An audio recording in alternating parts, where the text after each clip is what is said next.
vamos falar sobre um tema muito importante, sobre a adolescência e a saúde mental. E como ela afeta, as consequências, como ajudar o adolescente, essas coisas. E estamos com a Mariana Lopes. Pedro Tué. E hoje estaremos aqui para discutir. Sejam bem-vindos. Obrigado. Tá, então, o assunto de hoje é mais sobre a saúde mental e a adolescência, nós como jovens, né, e sobre todo esse convívio aqui na escola, muita gente, muita coisa acontecendo, tem os estudos também, que é uma loucura. Eu considero alternativa, pelo menos, uma escola que cobra bastante da gente, tem uma coisa atrás da outra, a gente teve uma semana de prova semana passada, agora já é tudo feira de ciências, e aí eu queria saber, e a gente queria bater um papo com você também, sobre a saúde mental na adolescência, como lidar com isso, e só, tipo, entender melhor como equilibrar todos os âmbitos direitinho, sabe? Tipo, saúde, relação com a família, relação com os amigos, vida social, estudos. E aí eu passo a bola pra você. Tá, legal. Acho que o primeiro ponto que é importante a gente estabelecer é qual perspectiva de conceitual mesmo de saúde mental a gente vai olhar para, né? Uhum. Aí vou dizer que eu gosto de olhar. Eu gosto de olhar para a saúde mental como um conceito, um fenômeno, algo a ser falado coletivamente. Uhum. Então, eu acho que para a gente falar sobre saúde mental, a gente tem que entender que vão ter algumas questões que vão fugir do âmbito individual, de alguma forma, né? Mas, querendo ou não, sempre na psicologia a gente vai se referir ao indivíduo também, né? E eu acho isso importante de entender. Então, assim, considerações de fatores históricos, culturais, sociais, políticos, econômicos, né? Circunstanciais, né? Por exemplo, como a escola. Sim. Eu acho engraçado a questão da escola para o jovem, para o adolescente, porque, pelo menos na minha época, né? Na minha época, tipo, sei lá, 5 anos atrás. Eu falando na minha época como se eu fosse um velho. Mas ouvia-se muito assim, pô, você não trabalha, né? Você não faz nada, você não trabalha, cara, né? Aí, pô, quando você pega a rotina de um estudante hoje, dentro desse sistema educacional que a gente tem, putz, é mais que um trabalho, assim. Então, eu acho isso interessante, né? A adolescência é um período curioso. Por quê? O sujeito, a pessoa, ele está saindo de uma etapa exatamente. Então, esse sujeito ele está deixando de ser criança e se direcionando a uma vida de adulto. E a sociedade, de modo geral, e aí quando eu digo sociedade, eu digo família, instituições, por exemplo, como a escola, a igreja, que seja, muitas vezes vai ter dificuldade em como lidar com esse sujeito que não é mais uma criança, mas também não é um adulto. Você falou ali da questão sobre essa pergunta que rola dos adultos e do pessoal falar, mas você não trabalha, e não sei o quê. Me lembrou o meu pai, ele, depois de muitos anos, né, ele começou a fazer faculdade agora de gastronomia, e aí ele tá todo dia lá estudando, aí eu falei, né, você tá vendo como que é, né? Aí eu falei assim, meu Deus, Mariana, como que você aguenta?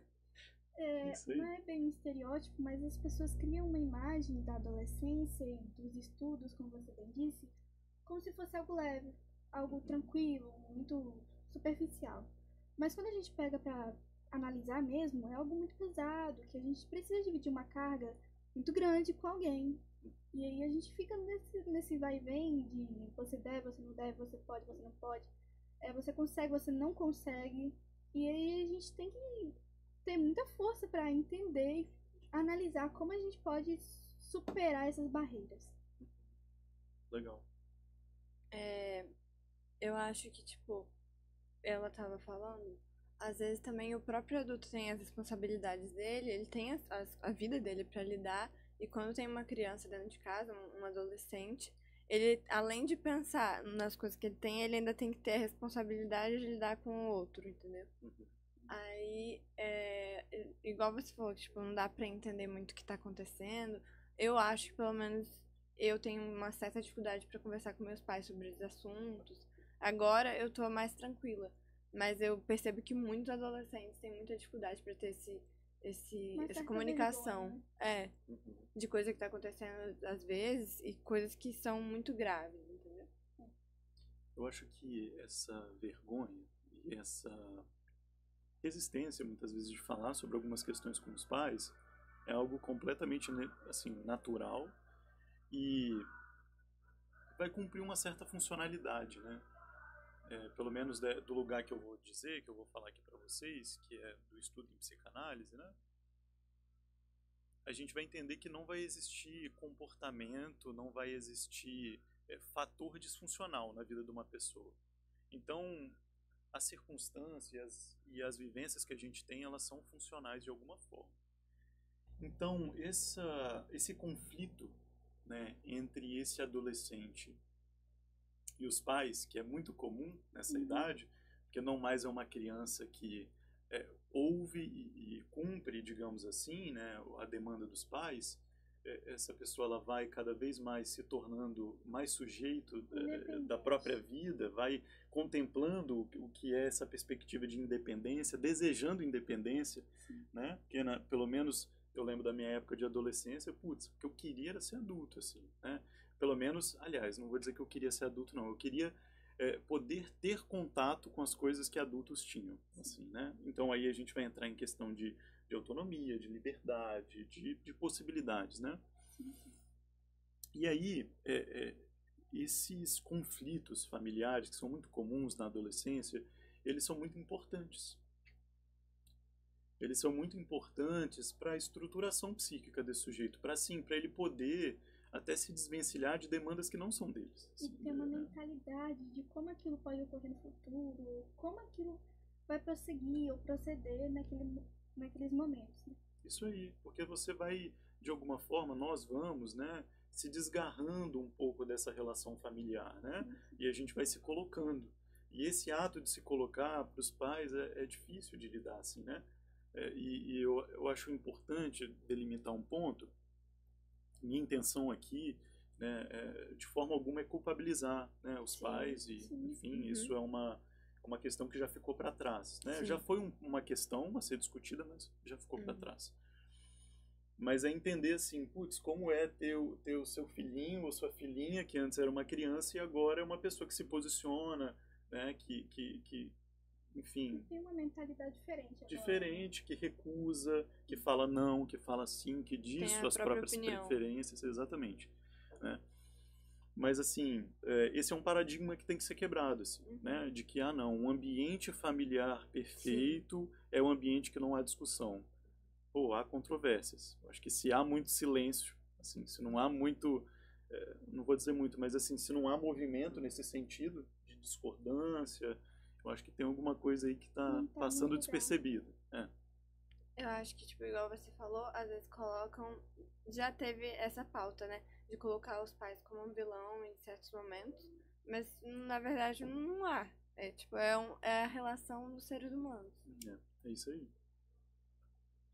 E também quero falar sobre um tema, bom dia, né, primeiramente. Falar sobre um tema que eu acho que é um dos que mais influenciam nisso da saúde mental, nessa questão que é sobre as redes sociais e autoestima, que muitas vezes tem muita comparação, muita coisa na internet, no Instagram e aplicativos de redes sociais. E queria te perguntar se você acha que a rede social realmente influencia na autoestima e na saúde mental das pessoas. Legal. Acho que é difícil a gente falar sobre saúde mental e não falar sobre rede social, né? E aí a gente não necessariamente precisa pensar nos impactos da rede social somente na adolescência, né? Antes, eu vou me aprofundar e me especificar no período da adolescência, mas qualquer pessoa está suscetível, de alguma forma, a estar vulnerável aos bombardeamentos que a gente recebe todos os dias com o celular, né? Exatamente. E assim, eu vou fugir um pouquinho, mas vou retornar para a sua pergunta.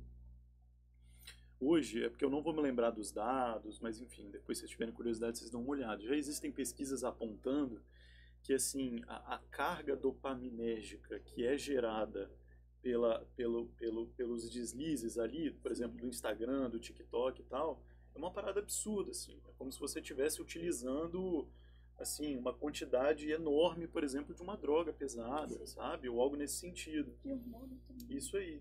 E aí eu vejo que essas gerações mais próximas da nossa geração Se torna um vício.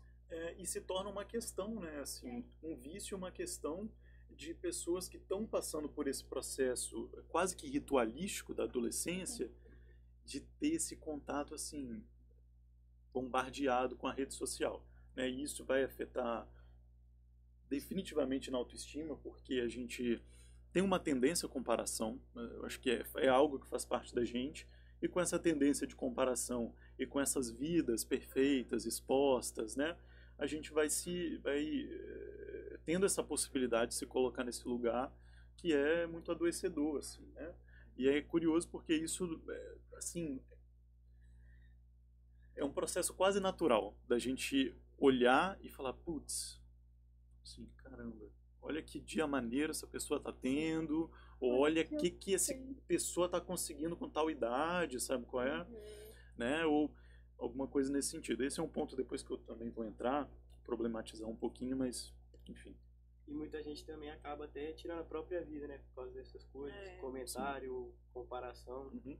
E é um ato que se torna compulsivo também, né? Ainda mais que a gente acabou de Setembro Amarelo, eu sei que é mais discutido nessa data, mas no ano inteiro, né? Aí, como o Pedro falou, muita gente, às vezes que a gente nem percebe, tem certos comportamentos, estão muito perto da gente, e que isso pode acabar acontecendo e a gente não tá ali pra entender. E às vezes até a gente, né, faz alguma coisa ou algo que machucou essa pessoa e não percebe, acha que é uma coisa normal. E eu acho interessante vocês falarem disso, porque é nesse sentido que a gente vai introduzir a importância da escuta, né? E aí escutar, pessoal, não é necessariamente, assim, o processo de escuta, por exemplo, na psicologia, ou seja, na psicanálise, é quase... Tá me fugindo a palavra, mas assim, é um processo...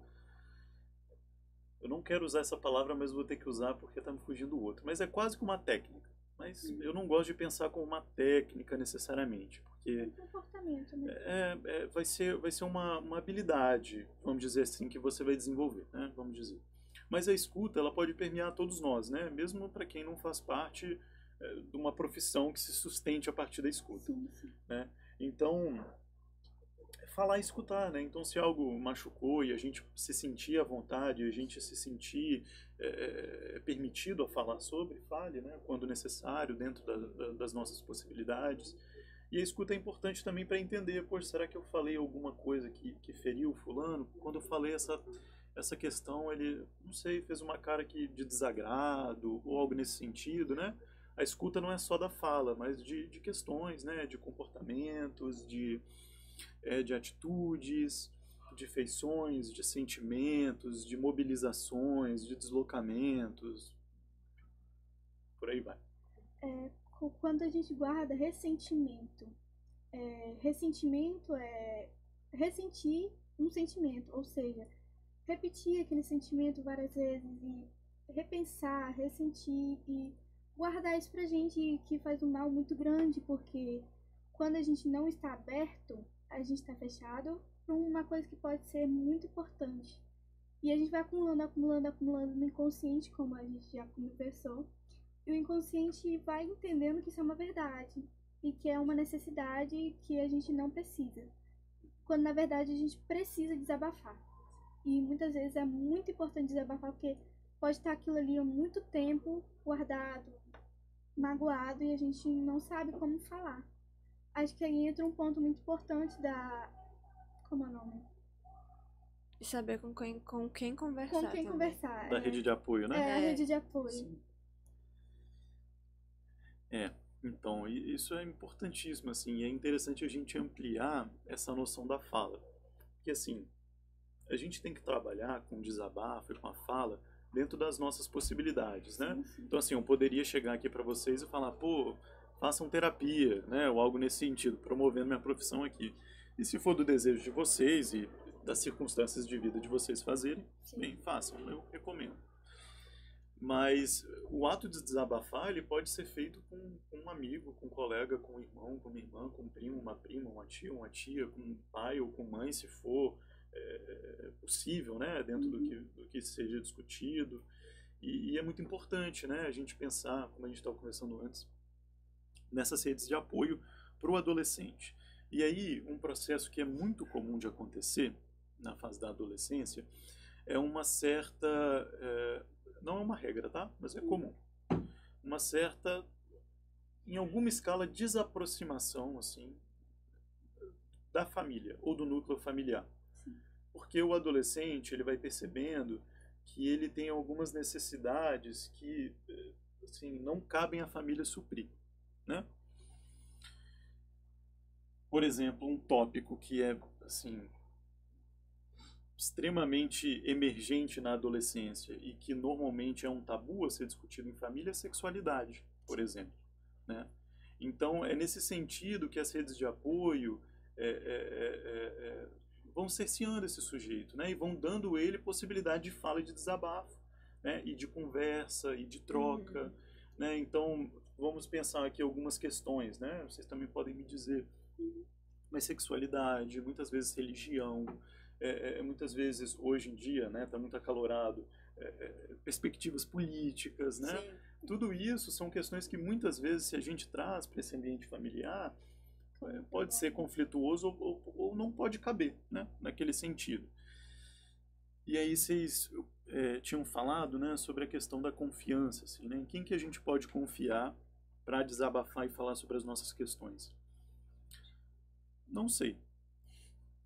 Essa que é a resposta. Eu acho que vai de cada um. Isso aí, né? Vai de cada um, em quem a gente mais é próximo, em quem a gente mais convive. Observar os comportamentos também, né, das outras pessoas. Tem aquele cuidado, aquela sensibilidade de para com o outro, de perceber o que cada um está sentindo, o que está acontecendo, os sintomas, que a gente vai falar daqui a pouco. E como os sintomas são evidentes, como eles estão se aparecendo, se evidenciando. Legal, vocês responderam a própria pergunta. Ótimo. É isso aí. Eu não sei se vai todo mundo se identificar aqui, mas como a gente também já estava falando um pouco sobre isso antes, né, do ao vivo, essa situação que eu falei dos homens terem mais dificuldade de se expressar e de falar, às vezes por ter esse pensamento já de criação e da própria sociedade de ser uma rede de apoio para uma mulher, no caso. E aí, tipo... E só isso também, né? Não pode ser apoiado, só ser apoio, né? Normalmente é o que acontece. É como se fosse a fortaleza. Desculpa a interrupção. Isso aí, né? Esse lugar quase que imobilizado. Não que esteja errado. Mas eu sinto que muitas vezes, por exemplo, eu tenho muitas amizades masculinas, né? E aí eles têm essa certa dificuldade pra falar. E aí eu percebo que às vezes eu tô sendo meio doida também de achar, nossa, aquela pessoa ali, alguma coisa tá acontecendo. Aí eu fico analisando. Aí às vezes eu sou muito intrometida de tentar ajudar e querer ajudar e saber o que tá acontecendo, mas não é da minha obrigação entender. E às vezes também quando os homens, alguém tenta falar sobre isso, tenta levar pro lado da brincadeira pra tentar disfarçar, ou quando fala sobre, por exemplo, tentar dar uma ajuda, fazer uma terapia, alguma coisa assim, fala que é coisa besta, que isso não presta, não coisa serve. de maluco, coisa de mulher, coisa de... Né? A gente vai indo por esses estereótipos, né? E eu acho que não é bem um estereótipo, assim, na questão de gênero, porque a mulher, ela tem um papel fundamental, tipo assim, de sensibilidade, de cuidado com o outro. Até com ela mesma, a gente pode perceber que a gente se cuida bem mais. A gente se cuida mais. E em comparação com os homens, eles colocam uma roupa e tá pronto, já saiu. Não precisa passar uma maquiagem, um batom, uma beleza e extra negociada. Sim. O homem também não tem muito isso de comparação, né? É mais com as mulheres. Com os homens também acontecem, mas você pode ver na internet, é muito mais com mulheres que acontece. Não é tão perceptível, né? Tipo, se eles vão com a mesma camisa de time, é comum. É algo muito corriqueiro. Agora, se eu e Mariana vamos com uma blusa igual, assim, É não uma questão, é né? uma questão Sim. que a gente diferencia muito uma coisa da outra. Uhum. E é perceptível essa diferença. Acho que eu entendi o que o Pedro quis dizer. É que, tipo, vocês têm essa questão, mas não é perceptível, por exemplo. Se eu tenho um amigo ou uma amiga, um companheiro, e aí eu tô lá e é muito mais notável na mulher que ela se compara com as outras, ou tem alguma certa coisa assim inconsciente, até nem a pessoa pode até se mostrar segura, mas é mais difícil perceber isso nos homens. Porque eles escondem mais. Eu acho que são 2 pontos importantes, né? A gente esconde mais e a gente sente com um pouquinho menos de... Um pouquinho não, tá? Bem menos intensidade. E assim, por que que e aí eu vou trazer de volta um pouquinho a fala que eu trouxe antes e me aprofundar. Quando eu digo que é questão de gênero, é questão de gênero a partir da perspectiva que gênero é algo construído, né? Então, assim, a gente aprende a ser mulher e aprende a ser homem, né? Normativamente falando. Hoje em dia a gente fala sobre diversas questões, né? Mas a gente vai trabalhar com esses 2 polos, assim, para a gente entender, vamos dizer assim, comportamentos que são esperados de uma mulher e comportamentos que são esperados de um homem, né? Sim. E é nesse ponto que a gente vai adentrando essa questão. Então, assim, vamos se perguntar, por que será que a mulher se cuida mais do que o homem? Será que tem uma questão genética, uma disposição genética, será? Eu acho que é uma Assim, questão biológica. sério? Sério. Porque a biologia explica muitas coisas e eu acho que dentre elas, a biologia fala como a mulher se comporta. A mulher, por exemplo, tem muito mais hormônios. Durante vários períodos a gente se comporta de maneira diferente, a gente fica mais sensível. Sem querer ofender, mas os homens não têm isso. Eles são mais padronizados. Mulher não, tem os seus períodos. Variações. Cada dia é um Variações. dia. Cada dia é um dia. E como a gente se acha, como a gente vê a gente, como a gente se trata com nós mesmos. Acho que tem muito a ver também, igual ela falou da biologia, pelo fato de, tipo, a gente tá aqui também pra gerar, né, outras pessoas, e uma geração, e essa pauta do hormônio, toda essa coisa assim, de ter um cuidado a mais com o próprio corpo, saúde, essas coisas. E na adolescência isso se aflora muito mais. E às vezes quando algum homem tem mais cuidado ou alguma coisa assim, geralmente sempre é mais zoado, né? Entre os amigos. Isso aí. Eu acho que esse é um ponto interessante, cara, porque assim, é curioso, porque o homem, quando ele se encontra em grupo, assim, qualquer movimento normalmente que ele faça, assim, para chegar um pouco mais perto do que a gente pode considerar feminino, é rechaçado. Então, assim, é difícil, né, você romper essa lógica, porque você tem que sustentar uma posição de tipo assim, de ser zoado, de ser o cara sensível, de ser a pessoa que chora, né?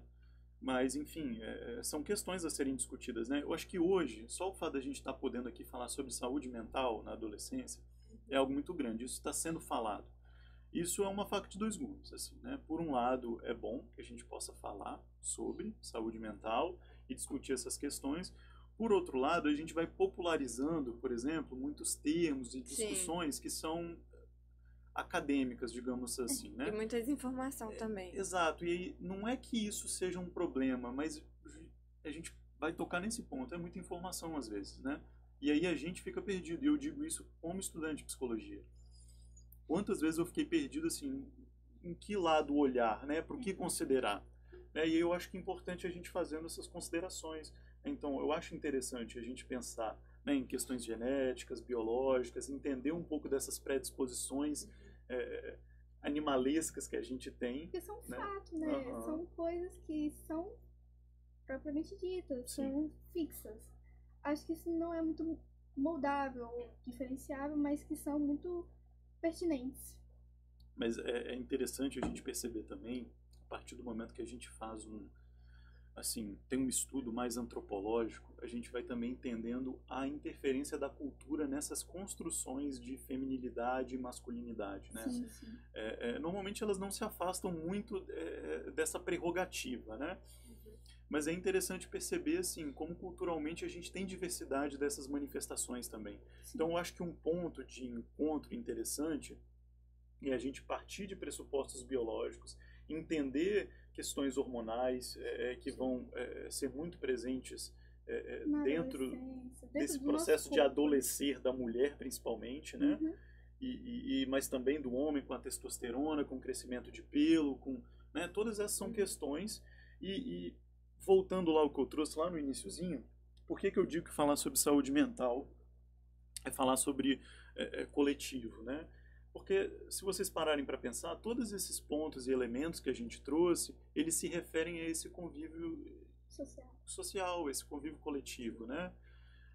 Pelo menos falando sobre saúde mental, utilizando esse termo, eu gosto sempre de me remeter ao coletivo, né? Se a gente for entrar em questões assim, individuais, eu já utilizaria outros termos, já utilizaria um outro campo uma outra linha de análise para a gente se referir, né? Mas hoje em dia saúde mental e individualidade estão bem conversadas uma com a outra.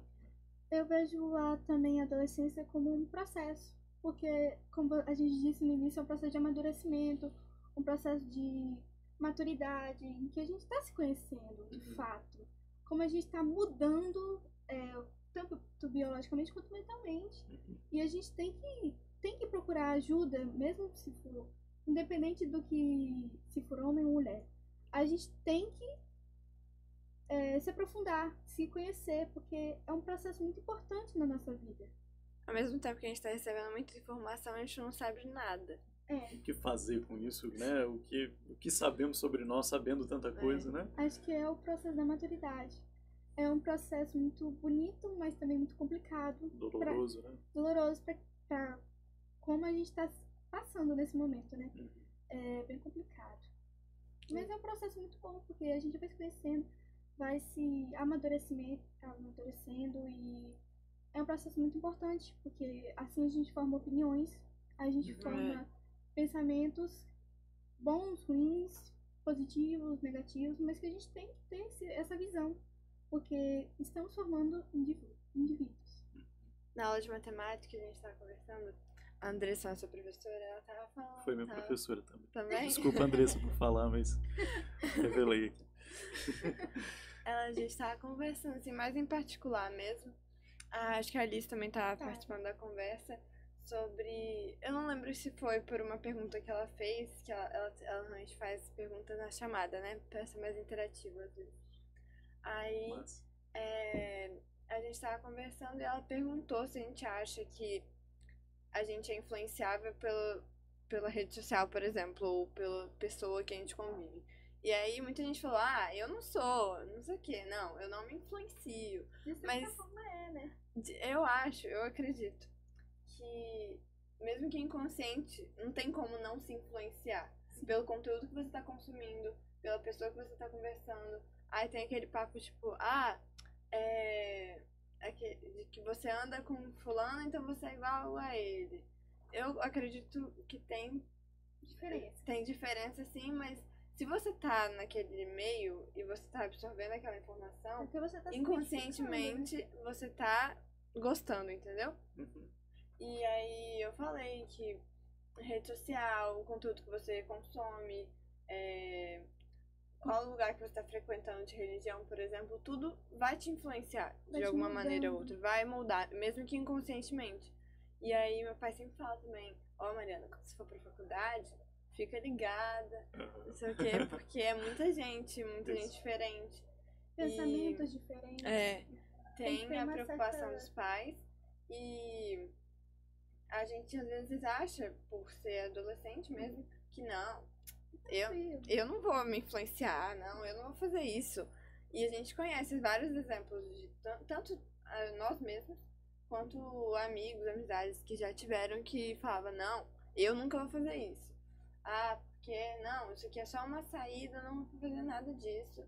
Mas Não, se é. torna E aí constante. depois passa uns meses, você vai observando umas atitudes, e a pessoa não percebe, quando ela vê, ela já tá fazendo coisas que há 6 meses atrás ela não concordava. É curioso, né? Porque eu acho que hoje, para tu categoricamente dizer que você não é influenciado por, sei lá, pelo modo de vida que a gente tá vivendo, tu tem que morar numa caverna, cara, É. afastado, tipo, no meio da floresta, sei lá. E ainda assim ele vai ser moldável. Exatamente. E ainda assim, daqui a pouco chega uma máquina lá para derrubar as árvores da sua floresta, né? Então, assim, esse é o lugar que a gente está indo.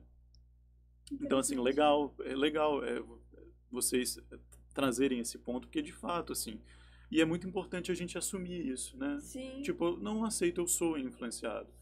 E assim, de alguma forma, que bom que a gente é, porque as influências, elas vão nos movendo também de alguma forma, né? Tem as boas e tem as ruins. Isso aí, com a maturidade, com a gente se desenvolvendo, enfim, a gente vai tendo ou espera-se pelo menos, que a gente possa desenvolver um senso crítico, né? E se ater a um senso crítico de entender o que é interessante pra gente, o que não é, né? O que é interessante para o outro e que é para mim, ou que não seja, né? Até que ponto podemos abrir mão de relações ou não. Então, enfim, legal, ótimo. E às vezes também essa questão de influência, por exemplo, a amizade ou a rede social, a gente não percebe que está sendo influenciado e acaba achando legal, ou depois, Quando você para pra pensar, ou você É. para pra depois que refletir, deu algum Putz. problema, É. é isso aí a aí. gente para pra reparar que realmente estava Tava fazendo mal. acontecendo, né? Mas só de acontecer o problema, você reconhecer que fez mal, Já é um Já grande já é ótimo. avanço. Já é ótimo. Assim. Porque, querendo ou não, a gente aprende errando, de alguma forma, né? Acertando também, mas na maioria das vezes é errando, né? E tá tudo bem, assim, é importante a gente também se ater a lidar com as consequências dos nossos erros, né? Enfim, mas esse processo que tu disse é isso, assim, é errar e depois falar, puta merda, cara, por que eu falei isso pra tal pessoa, por que eu zoei tal característica, ou por que eu... Fez um mal Porque muito às grande vezes que a gente não às vezes a gente faz percebe. algo ou fala algo sem pensar e depois que aconteceu a gente vai parar pra... Pra Sim. analisar, refletir. Uhum. E eu acho que a gente devia voltar um pouquinho na questão do tema da saúde mental e falar um pouco sobre os sintomas e como pode ocorrer, pra gente poder Identificar e identificar ajudar as também. pessoas. Quando a pessoa Como já tá a gente pode precisando se de... auto-identificar também, se auto-ajudar. Olha,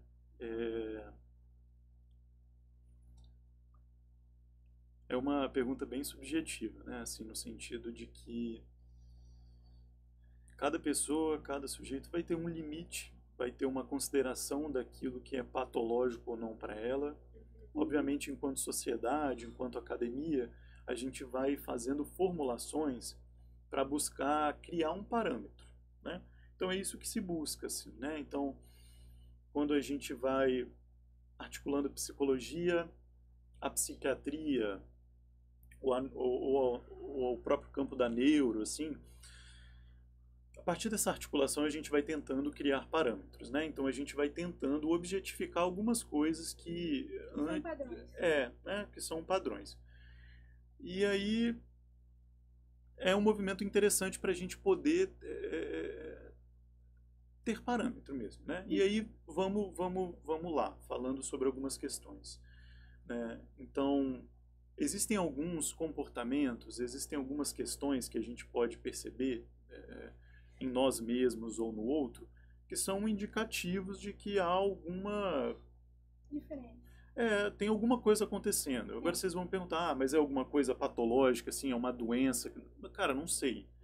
Mas é algo que talvez a gente possa prestar atenção.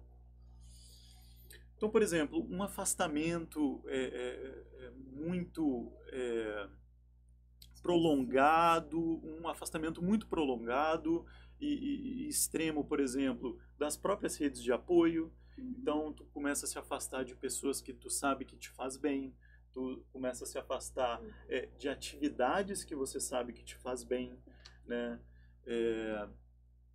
Por exemplo, esses são alguns sintomas clássicos que a gente vai perceber, por exemplo, no desenvolvimento de uma depressão, por exemplo, né?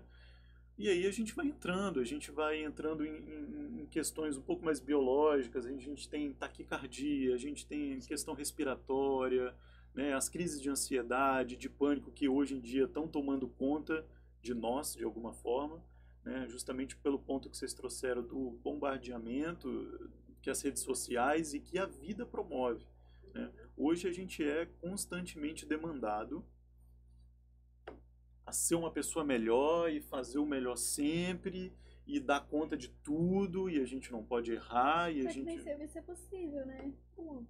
E também muitas vezes Exato. muitas pessoas não mostram sinais, né? Elas Guarda. escondem muito bem, igual você falou de afastar. Tem muita gente que continua fazendo as atividades, continua encontrando com amigos e Pô, de legal. um dia pro outro acaba... Uhum. É. Interessante. Eu acho que, tipo, ele falou, me lembrou de coisa que eu vi até na internet. De pessoas que, ontem tava aqui com a gente, batendo papo, e como que isso aconteceu? Meu do nada, de um Deus. dia pro outro aconteceu uma tragédia. Sim, é verdade, né? Na internet a gente vê alguns relatos, Sim. principalmente em casos de suicídio, né? Em que a pessoa, e assim, normalmente o que acontece? Até em casos mais leves também, né? Uhum. Normalmente, o que acontece, assim?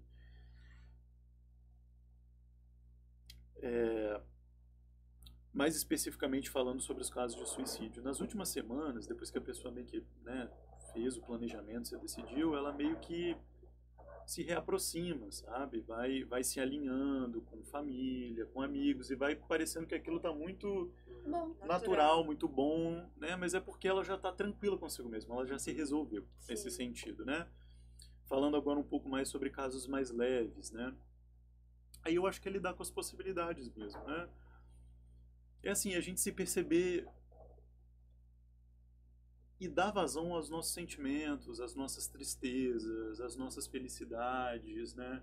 A gente poder partilhar aquilo que é necessário, guardar para nós aquilo que a gente, de alguma forma, entende que é do nosso íntimo, né? Se a gente sente que não está tendo espaço, né, para poder falar, para poder ser escutado, buscar a ajuda de um profissional também, né? Se há desejo nesse sentido. Então, assim, essas articulações, né? Eu não conseguiria responder assim objetivamente do tipo, né, como que a gente pode identificar se a gente está adoecendo, né? Eu acho que a gente tem algumas dicas, algumas trilhas que a gente pode, né, ir percebendo que a gente vai caminhando, que podem nos levar a um adoecimento psíquico, né? e também muitas vezes um sintoma, várias possibilidades. O que é Sim. muito ruim, muitas vezes. Muito porque louco. um sintoma só que a gente tem já milhões de coisas e a gente vai tendo alguns comportamentos específicos que podem ser sugeridos àquele problema específico. Uhum. Então, um sintoma pode mudar tudo. E às vezes também as pessoas têm e não querem aceitar, né? Tipo, tá mal e fala, isso não é nada e vai... Por isso que eu agradeço a vocês por estarmos aqui, né? Porque eu acho que falar sobre saúde mental e falar sobre essas questões Um processo de aceitamento. e é implicar no outro a aceitação disso. Do tipo, gente, a gente está conversando sobre isso, tá? A gente está falando sobre como é adoecer, como é lidar com essas questões, a gente está falando sobre questões que permeiam a nossa vida, sobre família, né, sobre influências, enfim, do ciclo de Questão no amigos. cotidiano. E é isso, e falar sobre saúde mental é isso, sabe?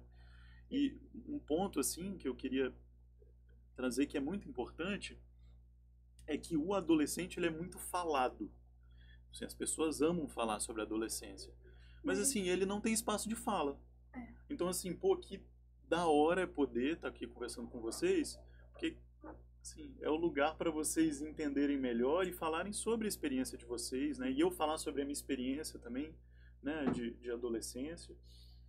E é isso, assim, né? Que a gente possa cada vez mais dar espaço para o adolescente falar, né? O adolescente e a criança são muito silenciados.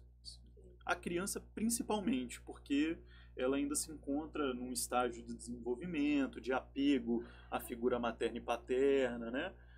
Então, assim, são sujeitos muito silenciados, então que a gente possa promover espaços de escuta para crianças, adolescentes, pessoas que são tão sujeitos quanto um adulto, por E eu exemplo. acho que isso se deve a um processo histórico, porque ao longo do tempo isso vem sendo muito tratado e às vezes não tanto. como nas décadas lá de 60, 80. Era muito difícil. Não tinha essa voz que a gente muitas vezes tem hoje. O entendimento das pessoas também está mudando, o comportamento, como lidar com isso é um processo e vem sido tratado há muito tempo. E isso é muito importante. Mesmo que superficialmente, é um processo histórico que vem sendo acarretado nos dias de hoje. Você me fez lembrar, só pontuar, porque você me fez lembrar de uma aula de desenvolvimento humano que a gente teve, né? A gente estuda sobre, enfim, fase do desenvolvimento sob uma perspectiva mais neurobiológica, assim.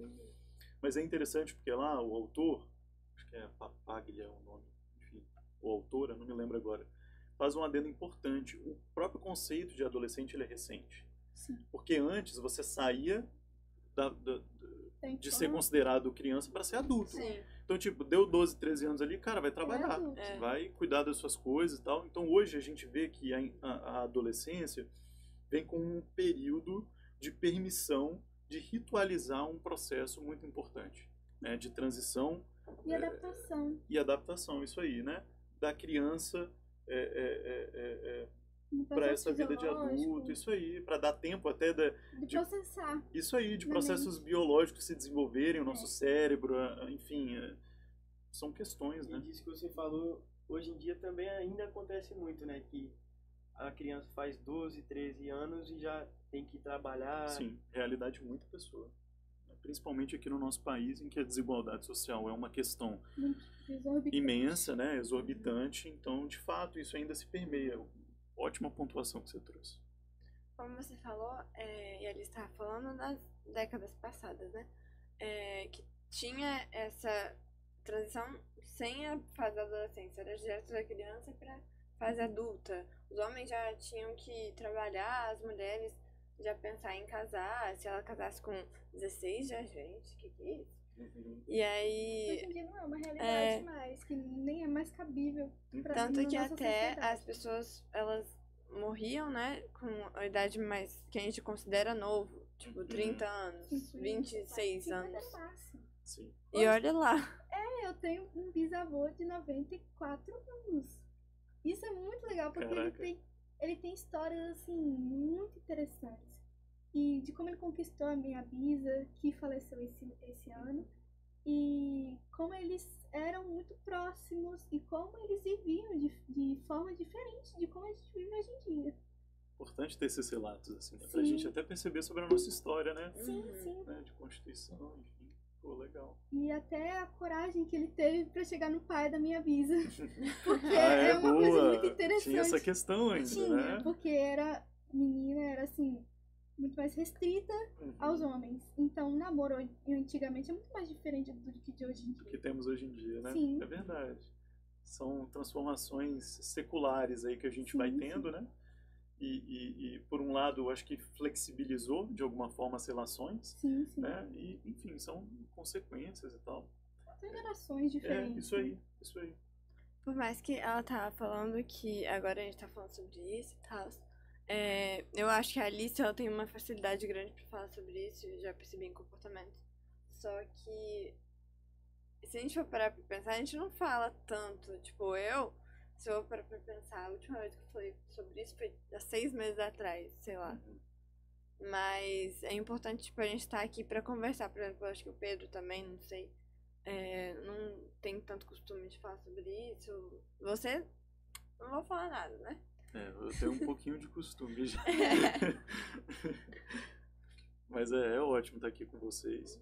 E, enfim, eu acho que é isso, a gente poder promover esses espaços, né?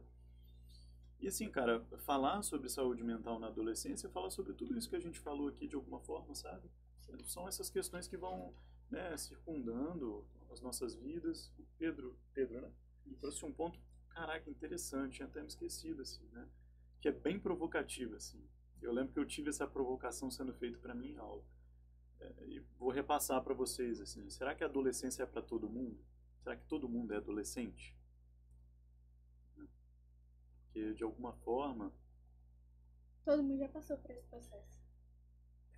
Muitas Assim, vezes, é uma provocação no sentido, ainda existem pessoas que não têm direito de passar pelo processo de ritualização. muitas vezes né? tem que amadurecer muito rápido por conta de condição financeira, tem que sair para trabalhar, ou problema de família, tem que sair de casa, ou algo assim. Esse ponto é fantástico, Pedro. Obrigado por ter trazido. É Às algo a vezes se a gente acha pensar. que não tá na nossa realidade, porque, graças a Deus, né? Pelo menos eu posso dizer por mim. Uhum. Mas o quanto tem, tipo, eu conheço casos de gente que tinha um âmbito familiar, assim, muito diferente da minha realidade. E que, tipo, o irmão mais velho fez um papel de pai, praticamente, pra cuidar Sim. das crianças e Sim. tal. E eu teve uma responsabilidade com o quê? 4 anos de idade. De ter que cuidar e ser um apoio paternal, assim, para os menores, os irmãos. E eles viam ele como um apoio que ele tinha ali. Mas que ele não E tinha as um vontades apoio. dele, entendeu? Ele, Possivelmente. as vontades dele, sei lá, ter uma namorada, ou casar, ou fazer uma faculdade. E aí ele não podia sair Ele ficava e meio que deixar, preso. entendeu? Uhum. É um processo que, como foi dito antes, é histórico. Uhum. Há um tempinho atrás, as pessoas tinham muitos filhos e a expectativa de vida era muito baixa dos pais. Uhum. Então, o processo se tornava maior pro filho mais velho, muitas vezes. E acelerado também, Era né? Porque, muito acelerado. sei lá, não vivia-se até 94 anos igual vive-se hoje, né? De alguma forma, assim, Trabalhando né? ainda. Exatamente. Eu acho que isso é importante se pensar mesmo. E assim, falar sobre adolescência é um privilégio, é uma conquista, né? É uma conquista histórica que a gente, assim, foi conseguindo estabelecer. Conquistando. Isso aí, para a gente poder entender que existe um tempo necessário para a criança virar adulto, digamos assim, né? E aí a adolescência, ela vai ter diferentes prismas de idades, assim, até que idade ela vai. Então vão ter autores que vão dizer que a adolescência vai dos 11 aos, sei lá, 18, 19, não estou falando informações precisas aqui agora, tá? E hoje em dia Mas ou até 25, ou até 22. Então, assim, são questões a serem discutidas dependendo de fatores históricos, culturais, enfim. E até hoje em dia, desculpa, Pedro, tem coisas precoces, processos precoces, como a adolescência precoce, a menopausa precoce. É um período, assim, muito bizarro, porque Muita você tem transformação, né? você tem que se adaptar num período que você ainda não tá pronto. É tudo um processo. E também porque hoje em dia as crianças também estão amadurecendo mais rápido, né? Então já tem criança que tem um celular, uma rede social ou algo assim. 5 anos. Não tem muito essa coisa de brincar na rua. É mais celular e rede social mesmo. E acabou. Não tem aquele convívio com outras crianças. E acesso à informação, né? É, E aí, informação esse é um ponto que eu acho interessante da gente discutir, porque ele vai trazer uma certa continuação. Porque, assim, Vai refletir na adolescência também, né? Exatamente. Esse que é o ponto que eu gostaria de chegar, né? Porque, assim, essa criança que tem esse desenvolvimento acelerado, muito por conta do contato que ela tem com informações, né? Então, tá ali no celular, ouvindo alguém falar alguma coisa e replicando. Isso, né? Muita estimulação cognitiva. A dopamina. Dopamina, isso, né? A rede de recompensa fica fica um negócio maluco. E o que isso vai fazendo? Isso vai fazendo com que essa criança, ela vai perdendo um pouco do sentido do brincar, assim. Que criança... Exato, cara, criança... Tem que brincar, cara. Assim, esse é um pressuposto. Eu espero que a gente possa cada vez mais, assim, nos colocarmos enquanto sociedade para promover isso para todas as crianças. Porque hoje o ato de brincar enquanto criança também não é para todos, mas que isso possa cada vez mais ser. E eu acho que a questão do celular na infância é uma questão dos pais também. É uma responsabilidade muito grande. Sim. E uma visão do que os pais têm que ter para aquela criança. De fato. E o processo da brincadeira é maravilhoso. Eu falo porque eu brinquei na roça, eu vivo na roça. E é muito gostoso poder tocar na terra, no barro, jogar, ter amigos. É muito bom e fortalece a nossa mente. Tudo fortalece até a nossa imunidade. Sim. Porque é um processo que a gente tem que aprender. A gente aprende, mas se diverte. É um tudo uma questão muito boa. E aí é interessante porque poder dar esse tempo para o brincar, para a criança ir podendo, né, experienciar o mundo dessa forma, a gente vai numa contraproposta que a gente tem hoje para a adolescência. Hoje em dia a gente tem uma educação, e quando eu digo hoje em dia eu estou falando sobre hoje mesmo. Vocês me falem sobre o tempo, qualquer coisa. Mas assim, a gente tem uma questão que é uma formação que é promovida para nós enquanto adolescentes, jovens adultos, que ela numa perspectiva muito... Agora eu vou mais para uma questão política, assim, para o empreendedorismo, assim. Então hoje, desde muito cedo, o adolescente, a criança, ela é ensinada que ela tem que, cara, ter acesso à informação, estudar, porque ela tem que, sabe, tem que crescer na vida, tem que ser uma pessoa melhor. E esse sucesso hoje está sendo muito construído a partir de uma questão monetária, né? O sucesso é medido pelo quanto de acesso a dinheiro e o que o dinheiro promove. E isso é extremamente adoecedor, cara, porque a gente vai deixando questões que são muito importantes e que vão contra essa lógica. Então, assim, um vazio no nosso, exato. Então, mesmos. a gente percebe, por exemplo, anos atrás, quando teve uma mudança na grade do ensino médio, cara, filosofia, sociologia, história, essas matérias, quando a gente está estudando, eu lembro, cara, às vezes eu viajava muito. Mas hoje, depois que eu tive um pouco mais de maturidade, quão importante isso é para a gente desenvolver senso crítico, assim, sabe? Para a gente poder se aproximar de questões que são reflexivas, que vão poder promover para a gente uma vida que vai mais em direção ao nosso desejo do que uma demanda social, assim, uma demanda de economia, uma demanda da gente fazer algo que às vezes, cara, sei lá, né, às vezes não vai ter nem muito sentido ou vai ser um sentido construído a partir de uma demanda, que não é de todo ruim, mas como enfim. se fosse pensamento pronto, que é imposto pela sociedade. Isso aí.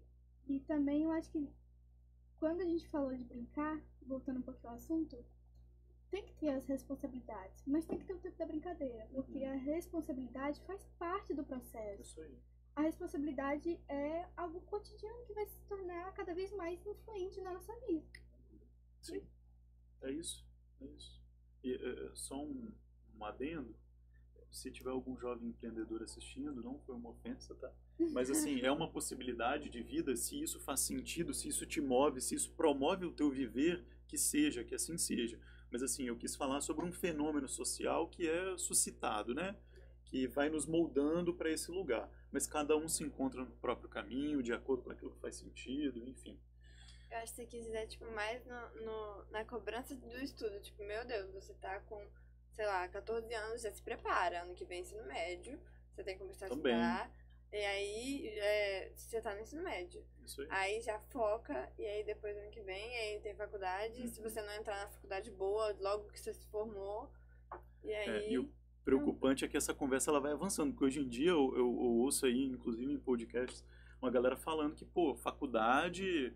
isso é besteira, estudar é besteira, tem que aplicar teu dinheiro no banco. E cara, são crianças falando isso em lugares públicos, tendo acesso, e eu fico, cara, que doideira. Até pra aplicar o dinheiro, você precisa ter o conhecimento. Exato, tu precisa estudar de alguma forma, né?